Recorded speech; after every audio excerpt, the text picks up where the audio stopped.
తాకట్లో ఉన్న మీ బంగారాన్ని విడిపించి ఆ రోజు ఆన్లైన్ రేటుకి కొంటాం. Sharma gold company. శ్రీమాత్రే నమః. వరలక్ష్మి వ్రతం మనందరం ఎంతగానో ఎదురు చూస్తున్నాం కదా, ఎప్పుడెప్పుడు ఆచరిద్దామా. అయితే చాలా సందేహాలు ఉంటాయి వీటికి సంబంధించి. అంటే ఏ సమయానికి చేసుకోవాలనేది పెద్ద సందేహం.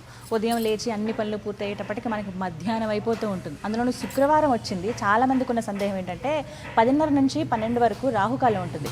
ఆ టైంలో అసలు మనం వ్రతం చేయొచ్చా అనేది ఇంకొక పెద్ద సందేహం అండి. ఇలా వీటన్నిటికి కూడా సమాధానాలు తెలుసుకుందాము. ప్రస్తుతం నేనున్నాను శ్రీ శ్రీ శ్రీ ఆనంద శివకామేశ్వరి సన్నిధానంలో. మనతో పాటు ఉన్నారు పీఠాధిపతులు మాతాజీ శ్రీ శ్రీ శివకామేశ్వరి ఆనందమయ్య అమ్మ. వారితో మాట్లాడి వరలక్ష్మి వ్రతానికి సంబంధించినటువంటి సందేహాలను నివృత్తి చేసుకుందాం. అమ్మ నమస్కారం. నమస్తే తల్లి. శ్రావణ మాసం శుభాకాంక్షలు మీకు. మీకు కూడా అమ్మా. అమ్మ, వరలక్ష్మి వ్రతానికి సంబంధించి సందేహాలు ఏమిటంటే, ముందు అసలు ఏ సమయానికి దీపారాధన చేసి వ్రతం ఆచరించాలి అనేది ఒక పెద్ద సందేహం. ఇది ముందుగా అంటే పూర్తిగా వివరిస్తారా? ఆ రోజు అసలు ఉదయం లేచిన దగ్గర నుంచి ఏ విధంగా ఉండాలి, ఎలా చేసుకోవాలి, పూజ పూర్తయ్యే వరకు, అలాగే సాయంత్రం ఏ విధంగా మళ్ళీ పునః దీపారాధన చేయాలి, వివరించండి. తప్పకుండా తెలియజేస్తాను. సుమన్ టీవీ వీక్షిస్తున్న ప్రేక్షకులందరికీ కూడా శ్రీమాత్రే నమః, శ్రీ గురుభ్యో నమః. వరలక్ష్మి వ్రతం చెప్పుకున్నాక వరాలు ఇచ్చేటటువంటి వ్రతం. ఈ వరాలు ఇచ్చేటటువంటి వ్రతం రోజు స్త్రీ ఎలా ఉండాలో ముందు చెప్పుకుందాం. చక్కగా అక్కడంతా చాలా అలంకరణ చేస్తూ ఉంటారు.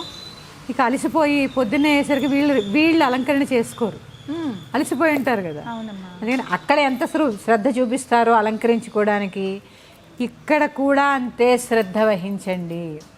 ఎందుకంటే అమ్మా, మనం వేసుకునే ఒక్కొక్క ఆభరణానికి ఒక్కొక్క ప్రత్యేకత ఉంది. ముక్కుపుడికి ఎందుకు పెడతారు? మనం గాలి పీలుస్తూ ఉంటాం, ఉచ్ఛ్వాస నిశ్వాసాలు, ప్యూరిటీ. ఎందుకంటే ఇదేంటి, లోహం, బంగారం. అవును కదా, ప్యూరిటీ. కంఠసూత్రానికి ఒకటి, వడ్డాణానికి ఒకటి. చూడండి, వడ్డాణం పెట్టినారనుకోండి, కటి భాగం ఎలా ఉన్నా వడ్డాణం పెట్టుకుంటే అందంగా కనిపిస్తుంది, అందం వచ్చేస్తుంది.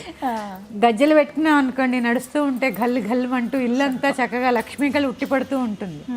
గాజులు వేసుకుంటూ ఉంటే ఈ చప్పుడికి ఆ శబ్దం వింటే ఒక ఆనందం, ఒకటి రక్త ప్రసరణ వీలాగా తగలడం వల్ల రక్త ప్రసరణ బాగా జరుగుతూ ఉంటుంది. అంటే మనకు ఊరికే పెట్టలేదమ్మా ఆభరణాలు. స్త్రీ యొక్క ఆరోగ్యం ఎంత ముఖ్యమో అప్పుడే గమనించారు వాళ్ళు. ఊరికే పెట్టినవి కాదు. అందుకని వరలక్ష్మి వ్రతం రోజు కొంతమంది, అందరినీ అనట్లేదమ్మా నేను, ఇది ఒకటి నోట్ చేసుకోండి, నేను అందరినీ ఉద్దేశించి అనట్లా. బీరువాలో ఉన్న మంగళసూత్రాన్ని మెళ్ళో వేసుకుని, కాళ్ళకి పసుపు రాసుకుని, కుదిరితే పట్టీలు పెట్టుకుని, చేతుల నిండా గాజులు ధరించి, నుదుటిన కుంకుమ ధారణ చేయండి. కుంకుమ పెట్టుకోవాలి, స్టిక్కర్లు కాకుండా కుంకుమ ధారణ చేయండి. ఉన్న నగలు ఏవో ఒకటి, ఎంతో కొంత ఉంటాయిగా, ఏమీ లేకపోతే ఇప్పుడు అన్నీ కొనుక్కుంటున్నాం ఆర్టిఫిషియల్గా, ఏదో ఒకటి ధరించండి. చక్కగా లక్ష్మీదేవిలా ఉండండి. జుట్టు విరబోయకండి, జడ వేసుకోండి, పువ్వులు పెట్టుకోండి. ముందు మీరు లక్ష్మీదేవిలా ఉండి లక్ష్మీదేవి పూజ చేయండి. ఎందుకంటే నేను ఒక పాత ఎపిసోడ్లో కూడా చెప్పాను ఒకసారి, నా రుద్ర మార్చే, రుద్రుడి కింద మారి తప్ప రుద్రాభిషేకం చేయలేవు. నువ్వు లక్ష్మీదేవి కింద మారి తప్ప లక్ష్మీ పూజ చేయడానికి లేదు. అంతే, ముందు సిద్ధం అవ్వాలి. అందుకని జడ కూడా వేసుకోవాలమ్మా. చాలా మంది తల కూడా దూకోరు. ఆ పనులు పాపం ఖాళీ ఉండదు. ఒక్క 5 నిమిషాలు కేటాయించుకోండి. ఉన్న దాంట్లో మంచి చీర కట్టుకోండి. చిరిగిన వస్త్రాలు మాత్రం ధరించకండి. చిరిగిన వస్త్రాలు ధరించకండి. కుట్టినవి చేతితో అంటే చిరిగిపోతే కుట్టారు కొంతమంది. ఆ కుట్టిన వస్త్రాలు ఇలా కాకుండా చిరుగు లేనివి, గట్టివి, మడి ఆరేసుకుంటే ఎవరో ముట్టుకోకుండా చక్కగా అవి ధరించవచ్చు. లేదా పీతాంబరాలు, పట్టు వస్త్రాలు ధరించవచ్చు. ఇలా మీ ఇష్టం అమ్మా. మీ పూజ, మీ ఇల్లు, మీ నియమం అంతే.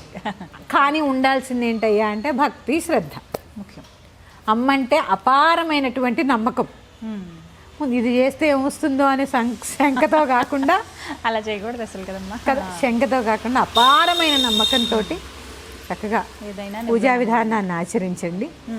ఇక సమయం, బ్రాహ్మీ ముహూర్తంలో చూస్తే ఏ ముహూర్తం అక్కర్లా, అంత పొద్దున్నే పొద్దున్నే.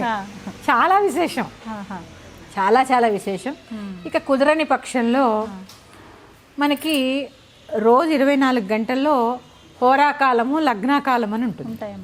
ఈ లగ్నాకాలంలో సింహలగ్నం ఉంటుంది. శుక్రవారం రోజు ఉదయం 6:30 నుండి 8:44 వరకు ఎప్పటి వరకు ఉంది.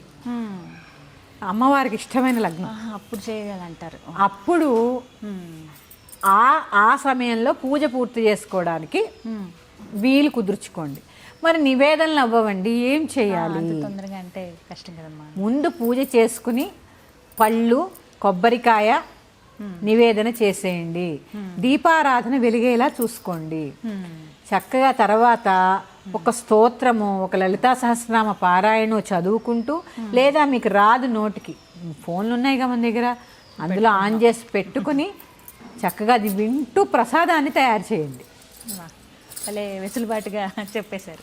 అంతే చేసుకొని చక్కగా అమ్మవారికి నివేదన చేసుకుని ఇంటిల్లిపాది కలిపి భుజించండి. ఎందుకంటే అమ్మవారికి సఖ్యంగా ఉండడం అంటే చాలా ఇష్టం. ఆ రోజు వరకైనా మా ఆయన ఇది కొనలేదు, మా ఆయన అది కొనలేదు అని ఏడవకుండా మనసుని తృప్తిగా ఉంచుకోండి. ఏం అక్కర్లేదమ్మా, ఒక చిన్న అరమూర పువ్వులు కొనుక్కున్నా సంతోషపడేలా మనం ఉండాలి. ఎందుకంటే మన దగ్గర ఏది ఉంటే అదే తృప్తి కదా. నిజమేగా, అంతే. నన్ను అంటారు, అమ్మో ఈవిడేగా అన్నీ ఉన్నాయి కాబట్టి ఇలా కబుర్లు చెప్తోందని. నేను ఎంత ఉంటే అంతలోనే తృప్తిగా ఉండడం నాకు ఆవిడ నేర్పింది. అది కూడా అమ్మాయి నేర్పిస్తుంది. అందుకని నా దగ్గర ఇంత ఉన్నా నేను చాలా ఆనందంగా ఉంటాను. అందుకని మన దగ్గర ఏది ఉంటే దానితోటే 8:45 ఆ టైం లోపు పూర్తి చేసి అయిపోవాలి. అప్పటికి అయిపోవాలి. ఈ నామం చేస్తూ ప్రసాదం చేసుకోవాలి. చక్కగా ఉన్న దాంట్లో తృప్తిగా అందరూ భోంచేయాలి. పండగ అంటే ఏంటమ్మా, ఉల్లాసంగా ఉత్సాహంగా గడిపేది. ఇందులో ఒకటి ఉంటుందమ్మా, వరలక్ష్మి వ్రతం అంటే స్త్రీలకేనా? అవును, వాళ్ళు మాత్రమే కూర్చుని చేస్తారు. అంటే మగవాళ్ళకి డబ్బులు అక్కర్లేదని అర్థమా? అంటే అదే లక్ష్మీదేవి ఎవరు? డబ్బులు కావాలి, ధనాన్ని ఇచ్చే దేవత. మరి లక్ష్మీదేవి ధనం ఇచ్చే దేవత అన్నప్పుడు మగవారికి అవసరం లేదా? ఆవిడ పూజ చేస్తున్నప్పుడు మీరు చేయలేకపోతే చక్కగా కూర్చుని చూసి తరించండి. చూడొచ్చు, లేదా దంపతి సమేతంగా చూసుకుంటే ఇంకా బ్రహ్మాండం. చేసుకోవచ్చు. ఏ వ్రతం? అయ్యో, ధర్మేచ అర్థేచ కామేచ నాథచ రామి. వరలక్ష్మి వ్రతం అంటే ఒక్క ఆడవాళ్ళకే కాదమ్మా, లక్ష్మీదేవి అందరికీ అవసరమే. ఇంకా దంపతి సమేతంగా చేసుకుంటే ఇంకా సంతోషం. స్త్రీలు పూజకి ఉపక్రమించే ముందు భర్త కాళ్ళకి నమస్కారం చేసి ఆశీర్వాదం తీసుకునే కూర్చోవాలి. ఆయన లేకపోతే, ఆయన మనకి తాళి కట్టకపోతే ఈ అర్హత ఎక్కడి నుంచి వచ్చేది? అందుకనే నమస్కారం చేసుకోండి. చక్కగా వీలైనంతలో చక్కటి ప్రసాదాలు వండుకుని ఆ రోజు వాదులాట లేకుండా పాలవాడితో కానీ, పేపర్ వాడితో కానీ, పూలవాడితో కానీ, పక్కింటి వాళ్ళతో కానీ, ఇంట్లో వాళ్ళతో కానీ, చుట్టాలతో కానీ, కలకంటి కంట కన్నీరు ఒలికినా అని చెప్పి ఒకటి ఉంది. ఆ కలకంట కంట కన్నీరు ఒలకకుండా పూర్వం సినిమాల్లో అసలు చూడండి అమ్మా, పూర్వం సినిమాలు కూడా చాలా గొప్పవి. ఆడవాళ్ళు ఏడుస్తుంటే చీరలా పెట్టుకుని ఏడ్చేవారు. అవును. ఎందుకు? ఆ స్త్రీ యొక్క కంటి నుంచి నీరు కనుక భూమి మీద పడితే ఆ ఇల్లు నేలమట్టం. ఇంత అర్థం ఉంది. అంటే ఇక్కడ ఏంటంటే అమ్మా, ఆడదాన్ని అనగదొక్కలే, స్త్రీ కళ్ళ నుంచి వచ్చే కన్నీటికి కూడా అంత విలువిచ్చారు. అందుకని ఆ రోజు ఎత్ర నార్యంతు పూజ్యంతే రమంతే తత్ర దేవత. ఇప్పుడు వరలక్ష్మి వ్రతంలో వరలక్ష్మి ఎవరు? స్త్రీ. శరన్నవరాత్రుల్లో దుర్గాదేవి ఎవరు? స్త్రీ. ఇట్లా ఏ పూజ చెయ్యి ఆవిడే శక్తి. నీ ఇంటి గృహలక్ష్మిని ఆ రోజు కనీసపక్షం సూటిపోటి మాటలు అనకుండా ఆవిడకి ఎలా చేతనైతే అలా వండుతుంది. ఎవరైనా బాగా పెట్టాలనే కదమ్మా ఉండేది. నిజంగా బాగాలేకపోయినా బాగా చేసావోయ్ అంటే అది ఆనందం. అంతే. అందుకని ఆవిడ్ని మనసుని తృప్తిగా ఉంచి, మీరేం నగలు బంగాళాలు కొనక్కర్లా. మగవాళ్ళు కూడా ఆవిడకి మనసుకు తృప్తినిచ్చే మాటలు మాట్లాడుతూ ఏం వండినా బాగుందోయ్ అని ఒక్క పొగడతండి చాలు. ఆవిడ మనసు ఎంత ఉత్సాహంగా ఉంటుంది. అది వరలక్ష్మి వ్రతం రోజు అన్నారనుకోండి, చాలా కష్టపడి అన్నీ చేసినందుకు ఉల్లాసంగా ఉంటుంది మనసు. నిజంగా లక్ష్మీదేవి కరుణిస్తుంది మిమ్మల్ని. అలాంటి చిన్న చిన్న నియమాలమ్మా చెప్పుకున్నా కూడా ఎంత ఆనందంగా ఉన్నాయి, అనుభవైకం అయితే ఎంత ఆనందంగా ఉంటాయి. చక్కగా మీరు అన్నట్టు ముందుగానే దీపారాధన వ్రత కథ అంతా ముందు చదివేసుకుంటే నెమ్మదిగా నైవేద్యం వండుకోవచ్చు. అది నయం. ఎందుకంటే 10:30కి మళ్ళీ ఇంకా సెంటిమెంట్ ఉంది, ముందు పరమాన్నం వండి పెట్టేసుకోండి. కానీ అది ఒక్కటైనా అన్నిటికన్నా ముఖ్యమైనది, మోస్ట్ ఇంపార్టెంట్, సూర్యోదయాత్ పూర్వమే స్నానం కానిచ్చేయాలి. ముందు రోజే అన్ని శుభ్రం చేసేసి గురువారం రోజు పెట్టేసుకోవచ్చు. ఇది కూడా ఉందమ్మా, ఆ రోజే తోముకోవాలి, ఆ రోజే తుడుచుకోవాలి, ఇలాంటి చాదస్తాలు పోకండి, ముందు రోజు చేసుకోవచ్చు. చక్కగా గురువారం 7వ తారీఖు అంతా శుభ్రం చేసుకుని ఇంకొకటమ్మా, కొబ్బరికాయ కడిగి కొట్టిన తర్వాత నివేదన చేసేటప్పుడు దానికి కుంకుమ పసుపు అద్దరాదు. నివేదన చేసే కాయలకి అది బలితో సమానం. పీచు లేకుండా కొట్టిన తర్వాత వెనకాల ఆ పిలక తీసేసి బెల్లం మొక్కేసి నివేదన చేయండి అంతే.